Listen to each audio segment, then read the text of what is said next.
السلام علیکم دوستو، ایک دفعہ پھر سے اردو اسکیری اسٹوریز میں آپ لوگوں کو خوش آمدید اور میری طرف سے آپ سب کو سلام۔ امید کرتا ہوں آپ سب ٹھیک ہوں گے۔ تو آج کی کہانی ہمارے لیے ہمارے ایک دوست نے پیش کی ہے، لیکن کہانی کو شروع کرنے سے پہلے آپ سب سے ایک درخواست ہے کہ ایک دفعہ آیت الکرسی ضرور پڑھ لیجیے گا، کیونکہ کہا جاتا ہے کہ جب ایسی مخلوقات کا ذکر کیا جاتا ہے تو یہ ہمارے آس پاس موجود ہوتی ہیں، اور جب ان کا ذکر ہوتا ہے تو یہ ہماری باتوں میں دلچسپی لینے لگتی ہیں۔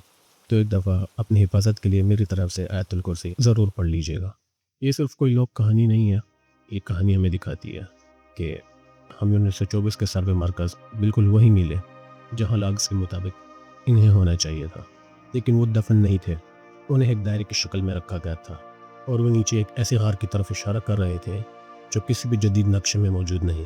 جدید ماہرین ارضیات کہتے ہیں کہ یہ سلسلہ ٹیکٹونک طور پر مردہ ہے، لیکن ہمارے آڈیو سینسرز ایک کم فریکوینسی والی دھڑکن پکڑ رہے ہیں، 112 دھڑکنیں فی منٹ۔ اس میں باقاعدہ ردم ہے، یہ مستقل ہے، اور جوں ہم نیچے اترتے جا رہے تھے یہ تیز ہوتی جا رہی تھی۔ پنجاب کے دمن کو کے مقامی لوگ غروب آفتاب کے بعد اس داخلی راستے سے 5 میل کے اندر آنے سے انکار کرتے ہیں۔ وہ اسے ہالو ہارٹ کہتے ہیں۔ ہمارے پاس 4 گھنٹے کی آکسیجن باقی تھی اور ایک آخری سراغ جس کا پیچھا کرنا ہے۔ اگر ہمیں معلوم کرنا ہے کہ 1924 کی اس ٹیم کے ساتھ کیا ہوا تھا تو ہمیں یہ ابھی معلوم کرنا ہوگا، اس سے پہلے کہ نمک کی لہر اپنی جگہ بدل لے۔ مارچ 2025 میں غاروں کی کھوج کرنے والے 3 افراد پر مشتمل ایک ٹیم سالٹ رینج کے زیر زمین سرنگوں میں ایک ایسے تنگ راستے سے داخل ہوئی جو کسی بھی سرکاری ارضیاتی سروے میں موجود نہیں تھی۔ ان کے نام دانیال رحمان تھے، لاہور سے تعلق رکھنے والے ایک پاکستانی جیو فزسٹ جنہیں زیر زمین فیلڈ ورک کا 14 سالہ تجربہ تھا، ڈاکٹر فیونا ہارگریوز، ایک برطانوی صوتی محقق جنہوں نے 4 براعظموں میں زیر زمین غاروں کے نظام میں صوتی باقاعدگیوں کا مطالعہ کرتے ہوئے ایک دہائی گزار دی تھی، اور طارق حسین چکوال کے ایک تجربہ کار پہاڑی رہنما جن کے خاندان نے 6 نسلوں سے سالٹ رینج کے سائے میں زندگی گزاری تھی۔ یہ نوآموز لوگ نہیں تھے، یہ سنسنی کے متالش بھی نہیں تھے، یہ تربیت یافتہ پیشہ ور تھے جن کے مجموعی تجربے کی مدت 30 برس سے زیادہ تھی۔ اس ماحول میں جہاں ایک عام آدمی چند گھنٹوں میں مارا جا سکتا ہے، وہ 9 دن تک غائب رہے۔ 9ویں دن جب دانیال مشرقی نمکانی شگاف سے اکیلا نکلا تو اسے غلام عباس نامی ایک مقامی کسان نے سرخ گرد میں بالکل ساکت بیٹھا دیکھا۔ اس کے گھٹنے سینے تک کھینچے ہوئے تھے، آنکھیں کھلی تھی، سامان بالکل سلامت تھا، اور کھانا جو کا دو پڑا تھا۔ بعد میں طبی ٹیم نے اندازہ لگایا کہ اس نے کم از کم 5 دن سے کچھ نہیں کھایا تھا۔ وہ زخمی بھی نہیں تھا، وہ پانی کی کمی کا شکار بھی نہیں تھا، اس کے تمام حیاتیاتی علامات مکمل طور پر معمول کے مطابق تھیں، لیکن وہ بول نہیں رہا تھا۔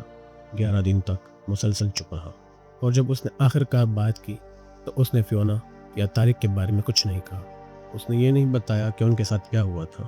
وہ نہ مدد کی پکار تھی، نہ وضاحت، اور نہ ہی کوئی وارننگ۔ دانیال رحمان نے ایک ایسی آواز میں جسے حاضر معالج نے پریشان کن حد تک پرسکون اور ردم کے ساتھ نپی تلی قرار دیا، یہ کہا، اسے پہلے ہی معلوم تھا کہ ہم آ رہے ہیں۔ اس نے آلات کو پہچان لیا تھا۔ 2025 کی مہم کے ڈیجیٹل سینسرز سے حاصل ہونے والی آڈیو ریکارڈنگ ہی اس کہانی کی وجود کی وجہ ہے۔ دوسرے دن سگنل کھو جانے سے پہلے ان سینسرز نے نمکانی میدانوں کی سطح سے تقریباً 300 میٹر نیچے مسلسل 47 منٹ کا صوتی ڈیٹا ریکارڈ کیا۔ بعد میں ان ریکارڈنگ کا تجزیہ 3 آزاد صوتی تجربہ گاہوں نے کیا، ایک اسلام آباد میں، ایک ایڈنبرا میں، اور ایک زیروح میں۔ تینوں تجربہ گاہوں نے ایک ہی نتیجہ دیا کہ ان ریکارڈنگز میں محفوظ آواز کسی بھی معلوم ارضیاتی، حیاتیاتی یا میکانی ذریعے سے مطابقت نہیں رکھتی۔ یہ ایک عام فریکوینسی والی ردمک دھڑکن ہے جو 79 اور 112 دھڑکن فی منٹ کے درمیان جلتی ہے۔ اس میں ایسے ہارمونک اوور ٹونز موجود ہیں جو اس فریکوینسی کے رینج میں آتے ہیں جو انسانی سمعی ہذیان سے سب سے زیادہ منسلک ہے، اور اس دھڑکن کے اندر اتنی گہرائی میں تہ در تہ چھپی ہوئی کہ اسے الگ کرنے کے لیے زیروخ کی ٹیم نے سب سے حساس اسپیکٹرل تجزیاتی سافٹ ویئر استعمال کرنا پڑا۔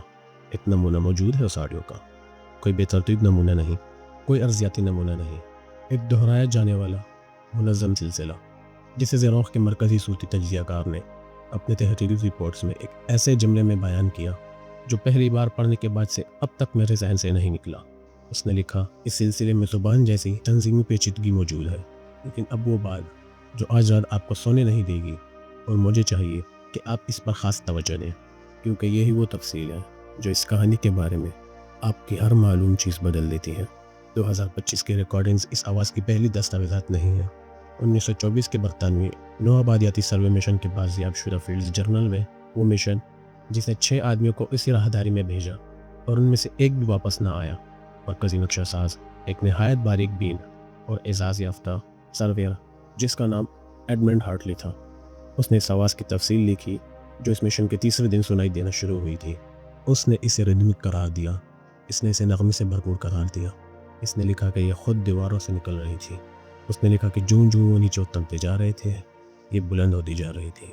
اور ایک نوٹ میں جو اس نے اپنے سارے سروے لاگ کے حاشیے میں اس رات تحریر کیا، جسے غالباً ٹیم کے غائب ہونے سے پہلے کی آخری رات سمجھا جاتا ہے، ایڈمنڈ ہارٹلی نے 4 الفاظ لکھے جو انگریزی میں نہیں تھے۔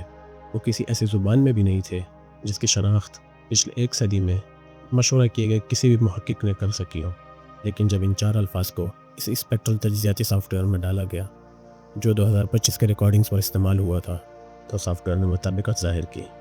ہارٹلی کے حاشیے میں لکھے گئے وہ 4 الفاظ صوتی طور پر دانیال رحمان کے ریکارڈنگز میں 101 سال بعد ریکارڈ کی گئی 4 متواتر دھڑکنوں سے یکساں تھے۔ سالٹ رینج نے دونوں ٹیموں سے بات کی، اس نے دونوں سے ایک ہی بات کہی۔ ہم ابھی تک نہیں جانتے کہ اس نے کیا کہا، لیکن ہم یہ جانتے ہیں ایک ٹیم مکمل طور پر غائب ہو گئی اور دوسری ٹیم کا واحد زندہ بچ جانے والا 9 دن تک سرخ گرد میں بیٹھا رہا اور اس نے کچھ نہیں کھایا، جیسے وہ کسی چیز کا انتظار کر رہا ہو، یا جیسے کوئی چیز اب تک یہ طے کر رہی ہو کہ اس کے ساتھ کیا کرنا ہے۔ ہالو ہارٹ تحریری تاریخ سے بھی زیادہ عرصے سے پہلے یہاں موجود ہے۔ وہ سوال جو اب تک ارضیات، آثار قدیمہ یا سائنسی برادری میں کسی نے بلند آواز سے پوچھنے کی ہمت نہیں کی، یہ ہے کہ کیا کبھی واقعی خالی بھی رہا ہے؟ 1924 کا برطانوی نو آبادیاتی سروے مشن جو سالٹ رینج میں داخل ہوا تھا کوئی معمولی مہم نہیں تھی۔ یہ ایک نہایت درست منصوبہ بندی، وسیع مالی معاونت اور سخت عملے کے انتظام کے تحت چلنے والا آپریشن تھا، جسے نو آبادیاتی انتظامیہ کے اختیار کے تحت سروے آف انڈیا نے کمیشن کیا تھا۔ اس مشن کے لیے منتخب کیے گئے 6 افراد نہ بیوروکریٹس تھے نہ فوجی، وہ ماہرین تھے۔ مرکزی نقشہ ساز ایڈمنڈ ہارٹلی پہلے شمال مغربی سرحد کے حصوں کا نقشہ بنا چکا تھا اور اسے برصغیر میں کام کرنے والا سب سے زیادہ تکنیکی درستگی رکھنے والا سرویئروں میں شامل کیا جاتا تھا۔ اس کا نائب آکسفورڈ سے تربیت یافتہ ایک نوجوان ماہر ارضیات ولیم پرائس 26 برس کی عمر سے پہلے چونا پتھر کی غاروں کی تشکیل پر 2 تحقیقی مقالے شائع کر چکا تھا۔ باقی 4 اراکین میں ایک ساختی خاکہ نویس، ایک تصوری سرویہ، ایک ارضیاتی نمونے جمع کرنے والا اور ایک مقامی رابطہ کار و مترجم شامل تھا۔ پنڈ داتانہ خان کے قریب ایک گاؤں سے تعلق رکھنے والا شخص جس کا نام فرخ دین تھا، جو سالٹ رینج کے خطے کو اس زمانے میں موجود کسی بھی نقشے سے بہتر جانتا تھا۔ ان افراد کو 1924 میں دستیاب بہترین آلات کے ساتھ بھیجا گیا تھا: تھیوڈولائٹس، فولادی پیمائشی زنجیریں، ارزماتی کمپاس، پلیٹ کیمرے اور 3 ہفتوں کے لیے کافی کھانا پینا۔ ان کا مشن واضح تھا: سرخ چونا پتھر کی گھاٹیوں کے اس غیر نقشہ شدہ اندرونی راستوں کا نقشہ بنانا جو کیوڑا نمک کی کانوں سے شمال مشرق کی طرف بلند پہاڑی دھار تک جاتا ہے۔ اس راہداری نے اس سے پہلے کی تمام نقشہ سازی کی کوششوں کو روکے رکھا تھا۔ اس کی وجہ اس کا خطرہ نہیں تھا، بلکہ وہ بات تھی جو سرویئر اسے ناپنے کی کوشش کرتے وقت بار بار رپورٹ کرتے تھے: پیمائش ثابت نہیں ہو رہی تھی۔ ایک دن ریکارڈ کیا گیا فاصلہ اگلی صبح کے ریکارڈ کیے گئے فاصلے کے متصادم ہوتا تھا۔ کمپاس کے زاویے بغیر کسی مقناطیسی وضاحت کے بدل جاتے تھے۔ تمام بیانات کے مطابق گھڑی ایسے برتاؤ کرتی تھی جیسے اس کی جیومیٹری مستقل نہ ہو۔ سروے آف انڈیا نے اس رپورٹوں کو آلات کی غلطی اور انسانی تھکن قرار دے کر مسترد کر دیا۔ ایڈمنڈ ہارٹلی کو یہ معاملہ حتمی پیشہ ورانہ نقشہ سازی کے ذریعے حل کرنے کے لیے بھیجا گیا۔ وہ کچھ بھی حل نہ کر سکا۔ ٹیم کا ریڈیو رابطہ منقطع ہونے کے 11 دن بعد جو تلاشی دستہ گھاٹی میں داخل ہوا، اس نے کیمپ کو ایسی حالات میں پایا جس کی درست وضاحت کرنے میں اس تلاشی دستے کا ہر فرد اپنی باقی زندگی گزار دیتا۔ خیمے کھڑے تھے، سامان ترتیب میں تھا، دراصل اس طرح رکھی گئی تھی جیسے اگلی صبح روانگی مقصود ہو۔ کیمرے پلیٹ اپنے ٹرائی پاڈ پر نصب تھے، گھاٹی کی دیواروں کی طرف رخ کیے ہوئے۔ اس کا شٹر چڑھا ہوا اور استعمال کے لیے تیار تھا۔ آگ جلانے کی جگہ میں ایک ایسی راکھ موجود تھی جس سے معلوم ہوتا تھا کہ آگ اتنی حال ہی میں جلی تھی کہ زمین کے نیچے اب بھی ہلکی ہلکی حرارت باقی تھی۔ کشمکش کے کوئی اثرات نہیں تھے، گھبراہٹ کے کوئی اثرات بھی نہیں تھے۔